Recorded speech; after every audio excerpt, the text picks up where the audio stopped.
It's estimated that in 2011, there were 2,881 semi- or unoccupied housing developments in Ireland.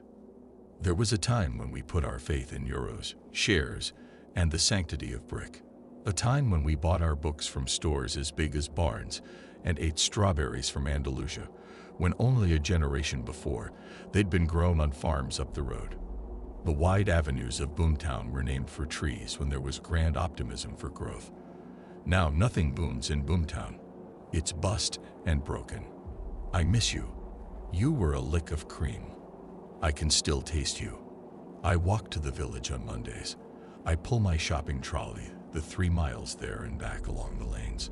I used to drive to the supermarket just for a pint of milk, without a thought to the cost of fuel. It doesn't matter now. I like to walk. Sheila Giggs looked down on me from the church walls as I pass by. These stone carvings are of women with bulging eyes and gaping mouths, displaying their private parts. These wantons are a warning against lust, or a medieval stonemason's dirty joke. The shops beside the church. Deceased, desiccated flies lie between the sun-faded signs. There's a crew inside. I've heard all their grumbling about prices and supplies. They decry the current government, the one before, the banks, and then apportion blame abroad. Despite the orderly line and polite chatter, I can imagine these women battling it out with their meaty fists if the last bag of flour in Ireland was at stake. We're not so poor as yet that we can't afford a veneer of civilized behavior. I put my face to the glass as the shop owner takes the last slab of beef from the chilled counter and wraps it. I wish I'd got up earlier. I would have spent half my week's grocery allowance to smell the marbled flesh sizzling in a pan. The bell jangles as I push the door open. A few heads turn. A woman leans towards her companion and whispers in his ear. I catch the words blow in. I'm a Boomtown interloper, buffeted by changing fortune. There's a pause before the man looks at me. His salacious glance suggests he's heard scandalous stories. I've no doubt a few of them recall me from before, when I first came here to talk to them about my book. There was a certain glamour in talking to me. I take my time considering the shelves' contents while the others pay and leave. There are budget brands with unappetizing photos on the cans, boxes of cheap-smelling soap powder and white bread in plastic bags. I tip what I need into my basket. I want freshly ground coffee. I can't help myself. I'm the Boomtown bitch. It's cruel. The shop owner's never done me any harm. She always offers me a slow, sweet smile. It's fading now. We only have instant. Olives then. I want my city living here in the country. I want delicatessens and coffee bars, fresh pastries and artisan loaves. She shakes her head. Anchovies, balsamic vinegar, risotto rice. The world was once a cauldron of plenty. I only have what's on the shelves. She's struggling to contain herself in the face of my ridiculous demands. I sling the basket on the counter where it lands with a metallic thud and slide. There's a dogged precision in how she enters the price of each item into the till.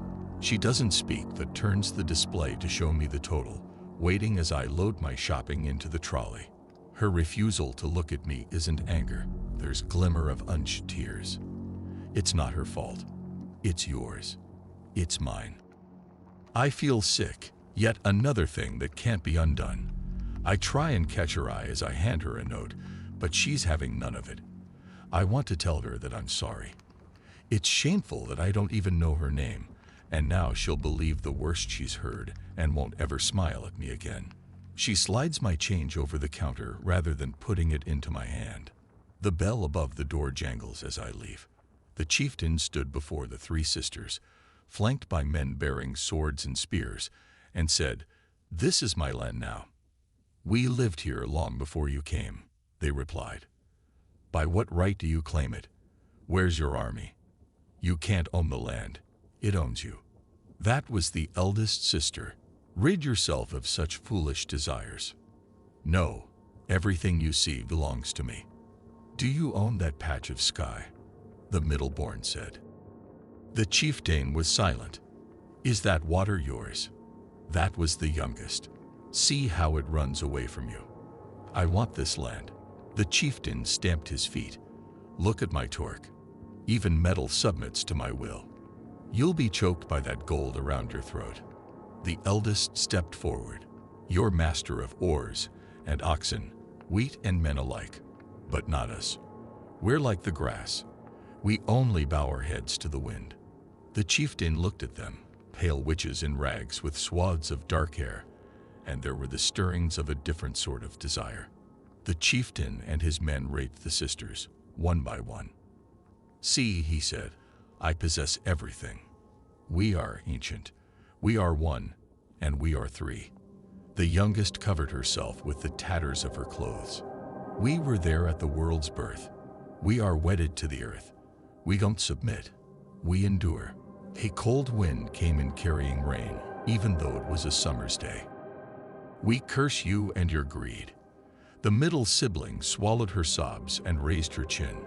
It'll grow so large that it'll devour you and your kind. Thunderbolts crack the sky.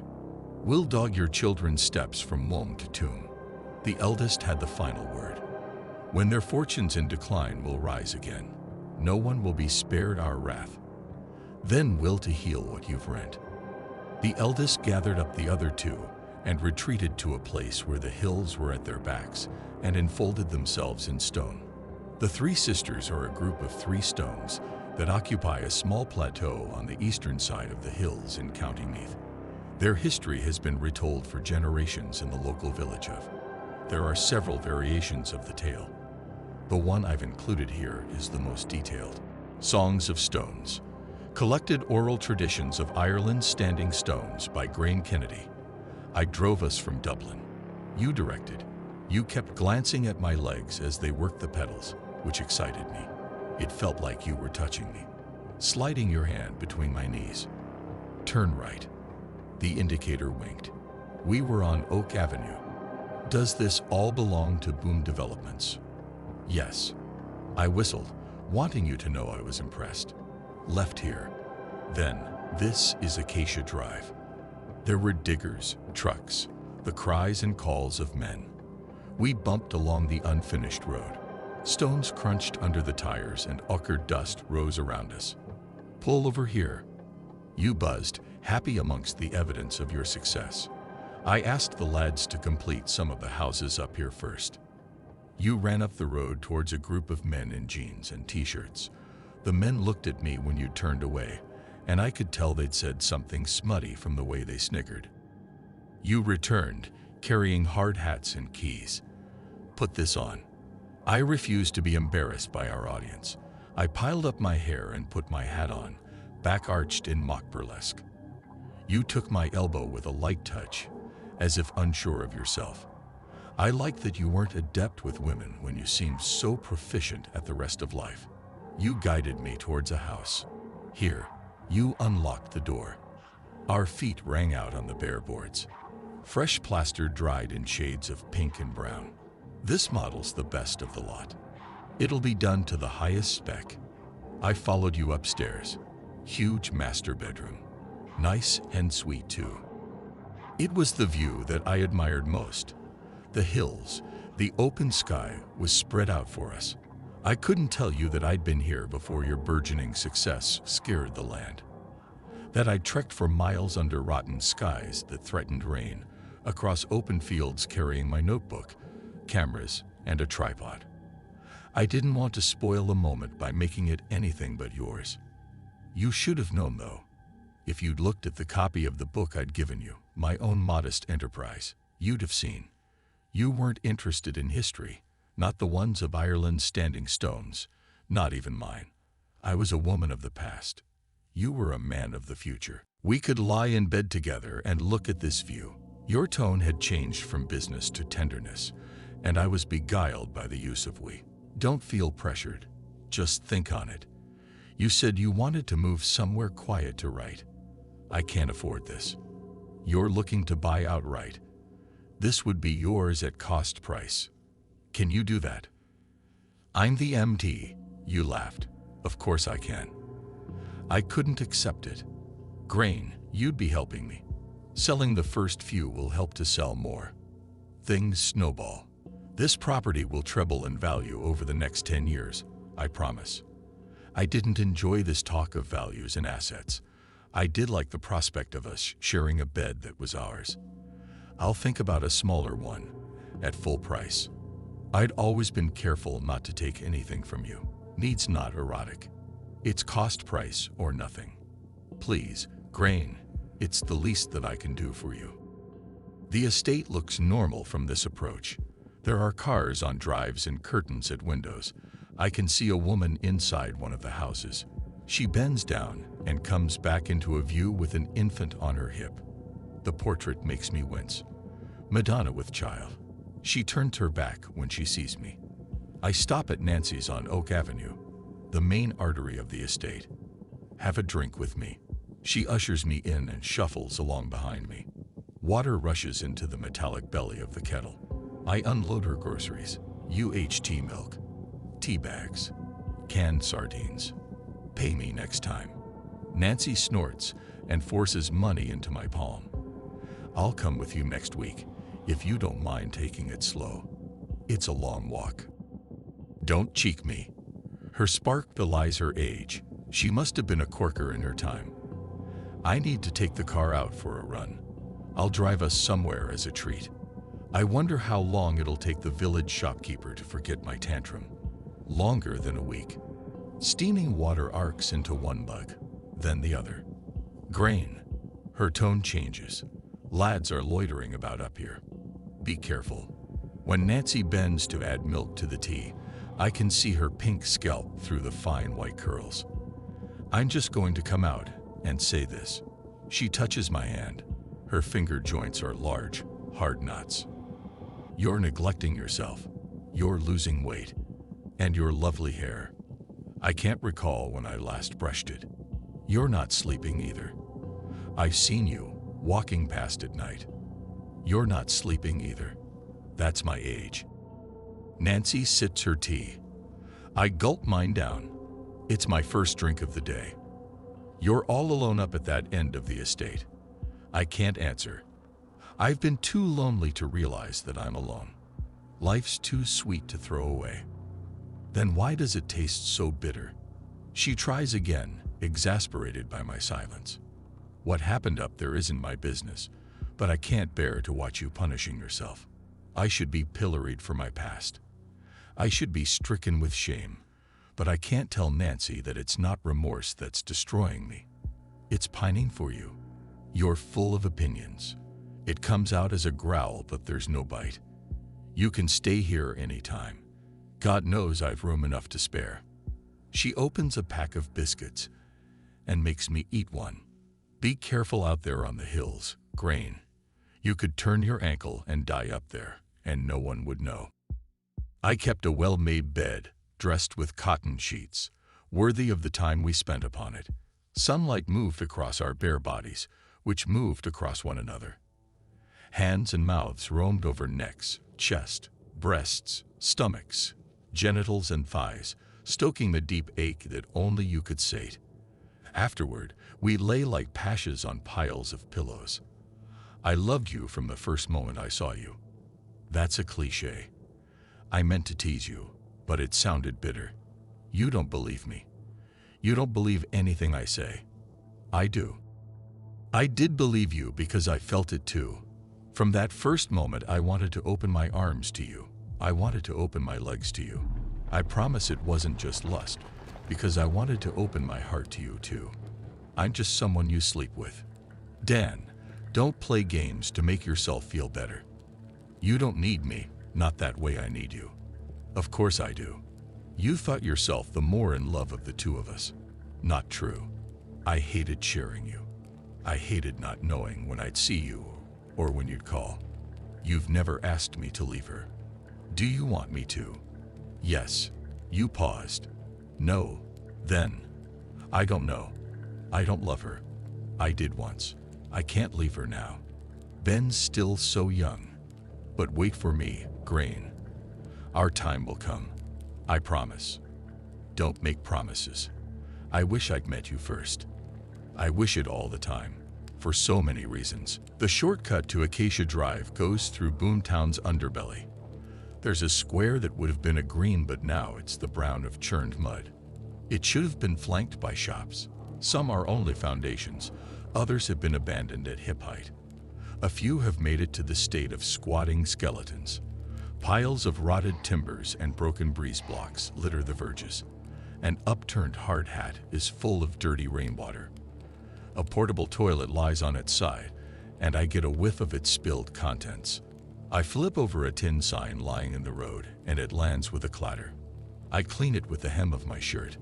"Boom Developments," it exclaims. The symbol's a crouched tiger, its stripes orange, green and white. I go straight to bed when I get home, leaving my shopping in the hall. The once pristine sheets are creased and gray. I push my nose against the pillowcase but can't smell you there, only my own unwashed hair. Frustrated, I strip the bed and lie down again. I touch myself in a ferocity of wanting, but it's a hollow sham that ends in a dry spasm. I'll not be moved, not without you. I put my walking boots and coat back on. I feel the reassuring weight of my torch in my pocket. My premium property backs onto open country. I open the gate at the bottom of my garden and walk out to where the land undulates and settles into long summer grasses that lean towards the hills. Out here, away from the estate, nothing's inert. Buzzing insects stir the grass. The wind lifts my hair and drops it. A chill settles in, and I wish I'd worn another layer. I cross the stream, sliding on wet stones and splashing water up my jeans. The stream's unconcerned. It has places to go. The sun's sinking fast. The sky is broken by a string of emerging stars as night arrives. The ground rises, and I have to work harder until I'm climbing on all fours onto the plateau. The hills crowd around to protect the three sisters. This trio of stones are eternal, bathed in sun and rain, steeped in the ashes of our ancestors. They're more substantial than our bricks and mortar. They'll sing long after our sagas are exhausted. They outshine our light. The sisters cluster together. They're not angular, phallic slabs. Their Neolithic design looks daringly modernist, each shaped to suggest womanhood. The smallest, which I think of as the youngest, has a slender neck and sloping shoulders. The middle one has a jutting chin and a swell that marks breasts. The eldest has a narrow waist and flaring hips. I touch each in turn. They're rugged and covered in lichen. I put my ear against them, wanting to hear the sibilant whispers of their myths. I kiss their unyielding faces, but they don't want my apologies for ancestral wrongs. There's only silence. They wait, of course, for us to abate. I walk back home, not looking down, playing dare with the uneven ground. My torch stays in my pocket. You could turn your ankle and die up there, and no one would know. Death comes for me. It's a white, soundless shape on the wing. A moon-faced barn owl, dome-headed and flat-faced. I'm transfixed. It swoops, a sudden, sharp trajectory led by outstretched claws. How small have I become that it thinks it can carry me away? I've read that owls regurgitate their prey's remains as bone and gristle. I laugh, imagining myself a mouth-sized casket devoid of life. The owl swoops low over the grass and heads for Boomtown. I press my sleeve to my cheek. Dizziness makes me lie down. The long grass surrounds me, reducing the sky to a circle. I don't know how long I'm there, but cold inflames my bones. Eventually I get up and walk home, coming up Acacia Drive from the far end where the houses are unfinished. The street lamps can't help, having never seen the light. I'm convinced it's whispering, not the wind that's walking through the bare bones of the houses. Now that I've survived the menace of the hills and fields, I allow myself my torch. What should be windows are soulless holes in my swinging yellow beam. The door frames are gaping mouths that will devour me. I don't look at the house, but I feel it trying to catch my eye. There's something akin to relief when the road curves and I see the porch light of my home. It looks like the last house at the end of the world. You were in the shower sluicing away all evidence of our afternoon. Your clothes were laid out on the back of a chair.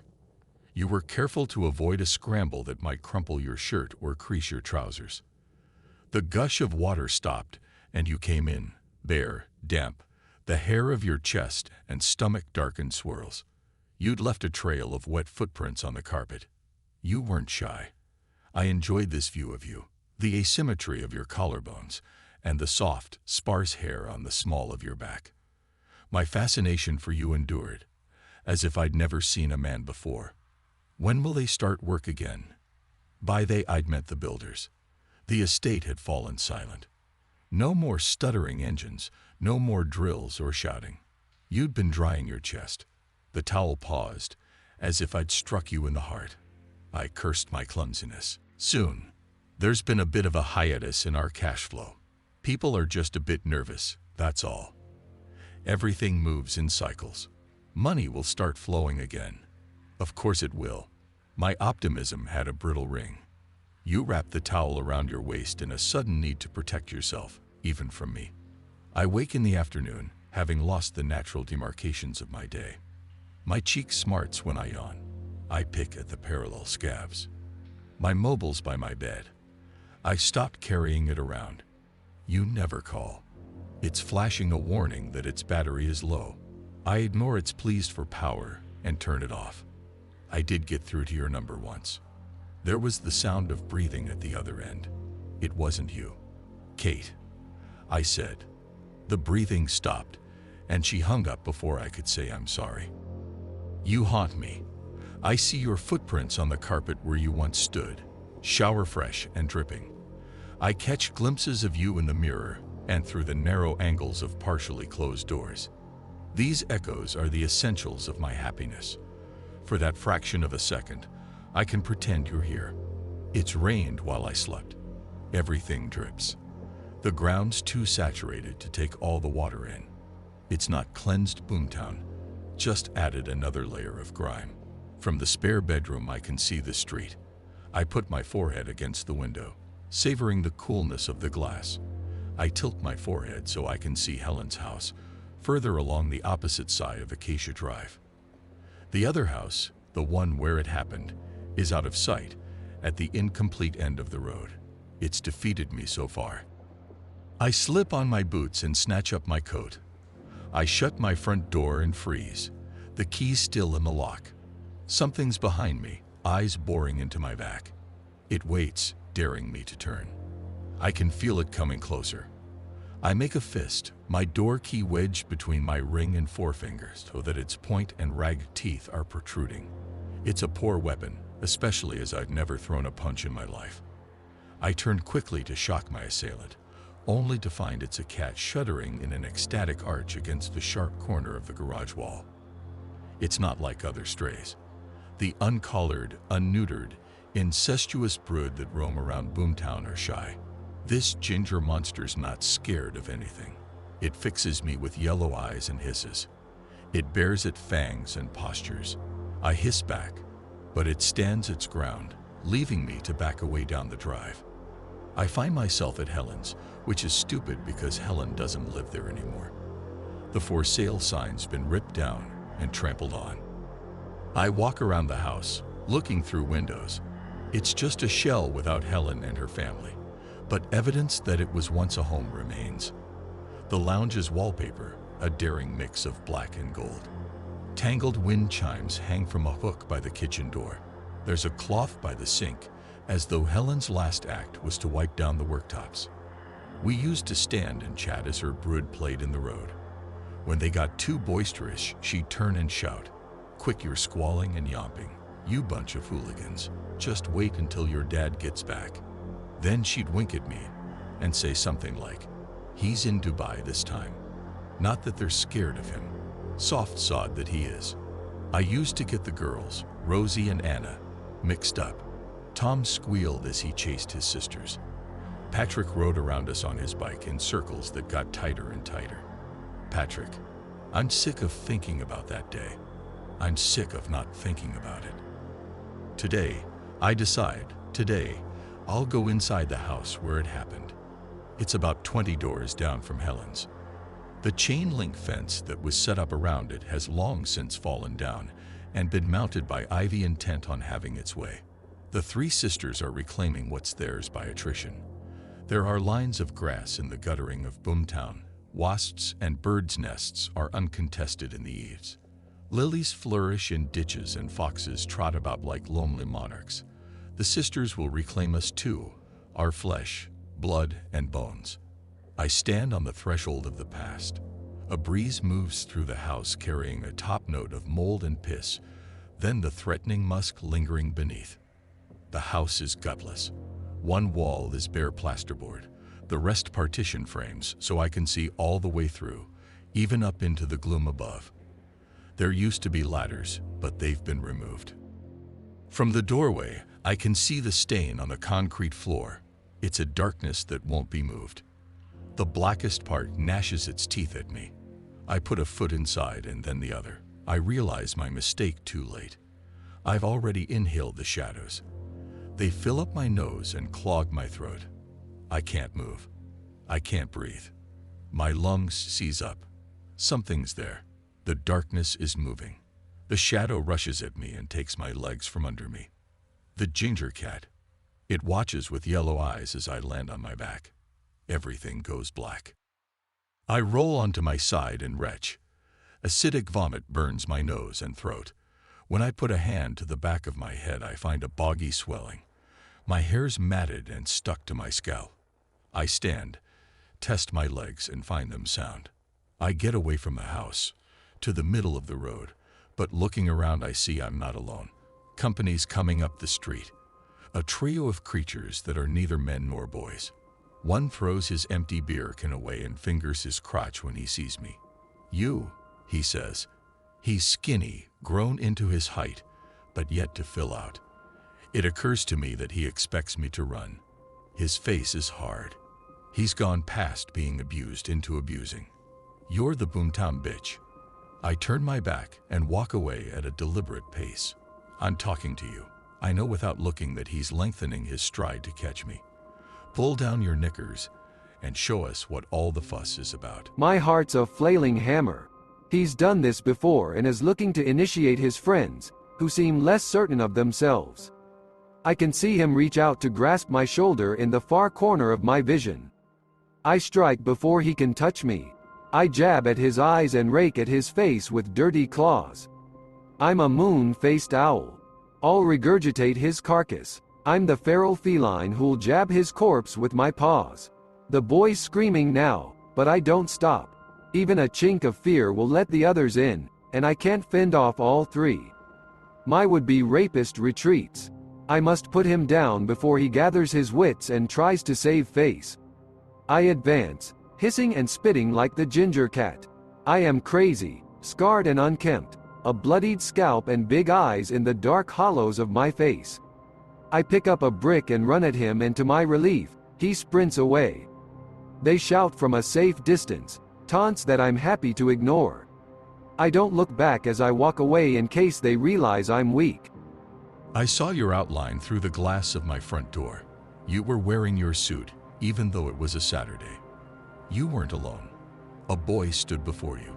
Even though you had your hands on his shoulders, it took me a moment to realize it was your son. Ben, you were there in the shape of his mouth and chin. The other parts must have been your wife. I resented this child, this scrap of you, and her made flesh. Miss Kennedy, you mouthed sorry at me over Ben's head. I've come to see you about your complaint over the house. I wanted to laugh. You were a terrible actor. That's good of you. Apologies, I had to bring my son. Say hello, Ben. Hello. He squirmed in your grasp. I had to let you know I'd not forgotten you. Shall we make an appointment for next week? Would you both like a drink? I knelt before Ben, hating him because he was getting in our way. Would you like to play outside? It's a lovely day. I stood up and raised a hand. A plan already formed. Patrick, over here. Helen's brood were on their drive. Patrick cycled over. The bike was too small for him, and his knees stuck out at angles. Meet Ben. Can he play with you? Sure. Patrick sat back on the saddle. He'd no need for deference, being older than Ben and on home turf. The other children stood on the far pavement, waiting to take their cue from their brother. As long as it's okay with your father, of course. I couldn't look at you. Please say yes. My longing was indecent. Even the children would see it. You hesitated. Please say yes. Ben, you put a hand on his head. Stay with the other children on this road. Don't stray. I could tell that you were proud of Ben and wanted me to see him, but a dull, creeping jealousy stole over me because of the trinity of Dan, Kate, and Ben. This way, Patrick beckoned, and Ben followed, glancing back at you. I can't stay long, you said as I closed the door. We raced upstairs. Won't your neighbors wonder when they see Ben? Won't they guess? Who cares? I didn't. I was too busy with your belt. There was a sudden shriek of laughter, and I stopped you from going to the window by snatching at your tie and pulling you into the bedroom. Leave them. They're enjoying themselves. So are we. You hesitated again, and then undressed, your ardor cooled by the tug of parental love. I shoved you, ineffectual considering your size. Your carefully folded clothes enraged me. You'd brought your son to my door. You'd been honest about your life when you could have lied, but you'd been a coward and made the decision mine. I shoved you again. You picked me up and threw me on the bed. We grappled, and when you understood I meant to hurt you, you held my wrists so I couldn't mark you with my nails. You didn't kiss me for fear I'd bite. I wish I'd known it was the final time. I wish we'd taken it slow. I'd have savored the slip and slide, then the sudden sensation of you inside. You dozed. I watched. Your breathing changed to slower, deeper tones. I treasured the minutiae of you, the banal details that made you real, like how you took your coffee, brushed your teeth, the slackness of your face in sleep. The doorbell rang, a sudden sequence of chimes that struggled to keep up with the finger on the bell. A fist hammered at the door, followed by shouts. It went through my mind that it was your wife, that she'd followed you here spoiling for a fight. Then I recognized Helen's voice. Its urgency boomed through the hall and up the stairs. Silence. There'd been silence during our postcoital nap. No squeals or calls. I snatched up my blouse, fingers stumbling over the buttons. Dan. I reached for my skirt. Dan, wake up. You sat up, dazed. What is it? Helen, even in panic, saw the flagrant signs. The buttons of my blouse were done up wrong, and I was brayless beneath the sheer fabric. You'd followed me down the stairs with your tousled hair and bare feet. You'd better come. I've called an ambulance. You pulled on the shoes that you'd discarded by the door. You and Helen were faster than I as she led us to the empty houses. 3 of the children were outside one of them. Rosie and Anna were red-faced from crying. Tom sat on the step beside them, staring at the ground. Stay here, Helen ordered them, even though it was clear they weren't about to move. I followed you from light into the shade of the house. It took a few moments for my eyes to readjust. The coolness inside felt pleasant for a second, as did the smell of cut timber. You and Helen squatted by the shattered body on the floor. Ben's silhouette didn't make sense, and I had to rearrange the pieces in my mind. His arms had been flung out on impact, but it was his leg that confused me. It was folded under him at an impossible angle that revealed bone, so white that it looked unnatural against the torn red flesh. Ben was a small vessel, his integrity easily breached. He must have fallen from up there. We looked up towards the eyrie that was the unfinished loft where Patrick perched astride a joist. A ladder spanned the full height of both floors, which is how they must have climbed so high. Helen's husband was at the top, reaching for the whimpering boy. A dark stain crept out from beneath Ben's head. His eyes stared at nothing. There was an appalling sound, a dog's howl, the scream of an abandoned child, the keening of something bereft and inconsolable. It grew until it filled the room. I realized it was you. I put a hand on your shoulder and said your name. You shook me off. I wake up on the sofa. It's early and the gray light of dawn creeps through the parted curtains. Sleep's not healed me. I smell of spoiling meat.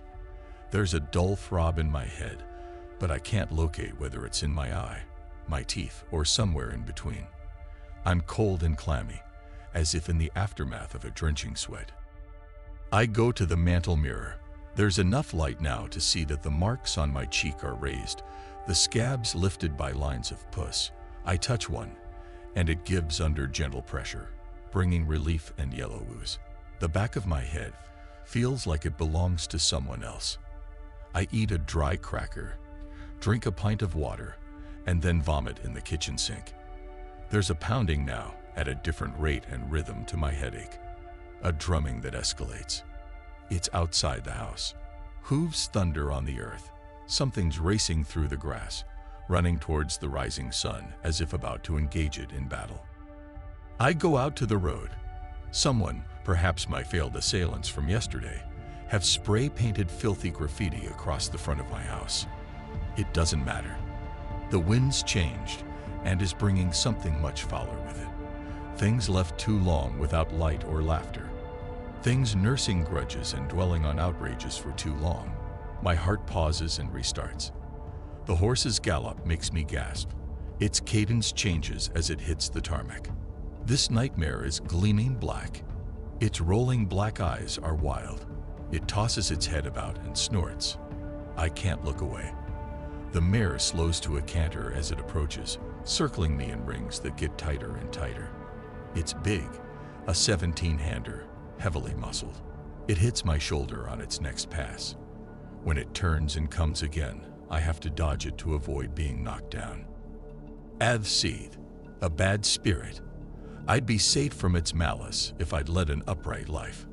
It flattens its ears and flares its nostrils, then rears up before me and paws at the air as if losing patience. I try to edge to the safety of my open door, but it kicks out again, forcing me to retreat. It follows at a trot. Each step jolts my head, but I turn and run.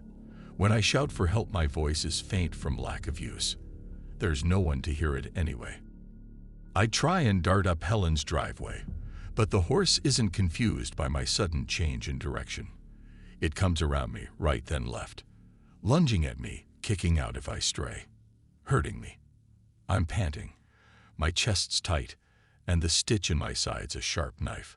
I want to lie down and die, to let it dance on me until I'm dust beneath its hooves. I'm at the house now. The horse waits beyond the fallen chain link fence in case I try to bolt. I've been brought here to atone for my crimes. The only place I can go is that cold, dark hole. Broken beer bottles and rubble crunches underfoot. Kids have been in here since my last visit. I feel hot again. Sweat stings my forehead. The past is too heavy. I can't carry it anymore. The stain accuses me. It rises from the floor and spreads itself across the wall. It's absolute, sucking all the light from the room. It smells my guilt and swells, emboldened. Its waiting is over. It's Ben. It's Kate. It's you. It's all the people I can't face. It's the sisters taken to the wing. They have hooves and paws studded with claws. They're done with waiting. They've risen up to smother us. They're not out there on the hills. They're not walking through the dying summer grass. They're not lingering by the streams, fingers stirring the water. They're not out there. They're in here,